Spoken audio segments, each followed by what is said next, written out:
નવરા પડતા જો આવડી જાય મને ને તમને તો ભક્તિ એકદમ આસાન બની જાય, ભગવાન પાસેની ગતિ એકદમ આસાન બની જાય. અને ઋષિમુનિઓ મધ્યાહનના સમયે જેવા નવરા પડ્યા એટલે ચર્ચા કરવા લાગ્યા, અને ચર્ચા કરતા કરતા બધાએ એક જ નિર્ણય કર્યો કે આપણે બધા વાતો કરીશું, એમાં કોઈ નિવેડો નહીં આવે. બહુ સરસ વાત છે. કોઈ જ્ઞાની મળે તો એની પાસે બેસીને વાતો કરાય, બાકી અંદર અંદર ગમેલી ચર્ચા કરાવો ને સાહેબ, એના કઈ ઉદ્ધાર ન થાય. બે મૂર્ખા માણસો ભેગા થાય તો લાતમ લાત જ થાય. બધાએ કીધું આપણે ચર્ચા કરીશું ને એમાં પાર નહીં આવે. કોઈ નિર્ણાયક વ્યક્તિ, જ્ઞાની હંમેશા નિર્ણાયક હોય. જ્ઞાની માણસ એને કહેવાય કે નિર્ણય લઈ લે તરત, આમ ન થાય, આમ જ થાય, આજ કરો બેડો પાર. જ્ઞાની કોને કહેવાય? ફાફા માર્યા કરે, આમ કરું આમ કરું, આમ કર્યું તો આમ થાય, આમ કર્યું એમ ન હોય. બસ કાશી કથા છે, જવું એટલે જવું. આ ટિકિટ ન મળે તો આ ટિકિટ, આ ટિકિટ ન મળે તો આ ટિકિટ, ગમે તેમ કરીને એક જ માર્ગ, બીજો કોઈ માર્ગ જ નહીં સાહેબ. જવું એટલે જવું. નિર્ણય જેનો પાકો એને ઈશ્વર સહાય કરે કરે ને ઈશ્વર સહાય કરે. આપણે ચર્ચા કરીશું ને એમાં મજા નહીં આવે. આમ બધા વાતો કરતા કરતા, અને ત્યાં તો સૂર્ય જાણે આકાશમાંથી નીચે આવી ગયો હોય.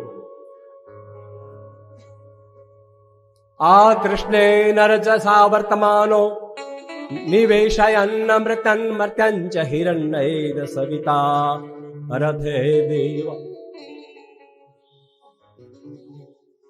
12 ઘોડા જોડેલો રથ લઈ અને સૂર્ય ભગવાન જાણે નીચે આવ્યા હોય ને જે પ્રકાશ થાય એવો પ્રકાશ થયો. કોણ આવ્યું? બધા જોવા લાગ્યા કે આ કોણ આવ્યું? આજ મારે આંગણે ગુરુજી મારા આવ્યા. આજ મારે આંગણે પધારો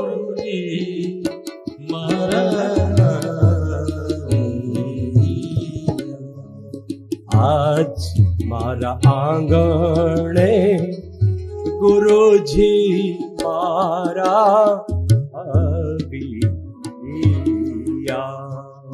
આજ મારે આંગણે ગુરુજી મારા.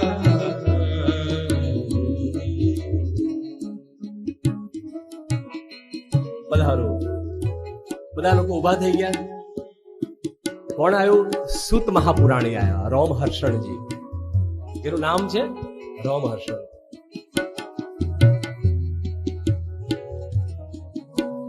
સૂતશ્રી પધાર્યા અને સૂતજીને જોતા 88,000 ઋષિમુનિ ઉભા થઈ અને જય જય ઘોષ કરવા લાગ્યા. બોલી સદગુરુદેવ કી.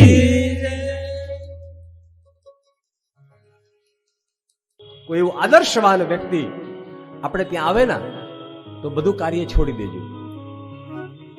તમે વાતો કરતા હો, ભગવાનની પૂજા કરતા હો, ન જાણે કઈ કઈ કરતા હો.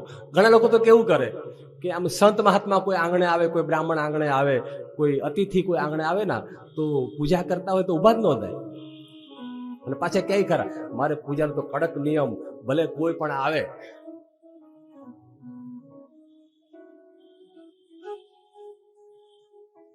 તમે ભૂલ કરો છો, ભૂલ કરો છો.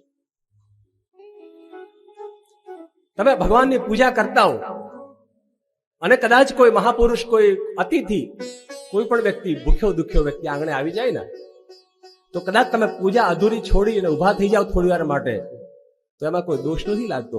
એ તમારા ભગવાન રાજી થશે કે આવેલાનું સન્માન કરવા ગઈ છે, ગયો છે. એવી જડતા ન રાખતા.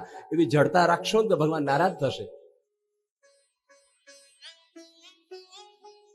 હું તો ભગવાનને જ માનું, હું તો ભગવાન સિવાય કોઈને ન માનું, હું તો આ.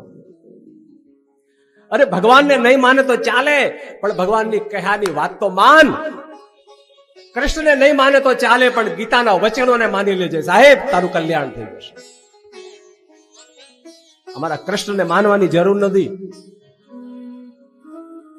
જાઓ તમને હું છૂટી આપું છું, કૃષ્ણ ના માનતા કોઈ વાંધો નહીં, પણ કૃષ્ણની વાત તો તમારે માનવી પડશે પડશે અને પડશે. યદા યદા હિ ધર્મસ્ય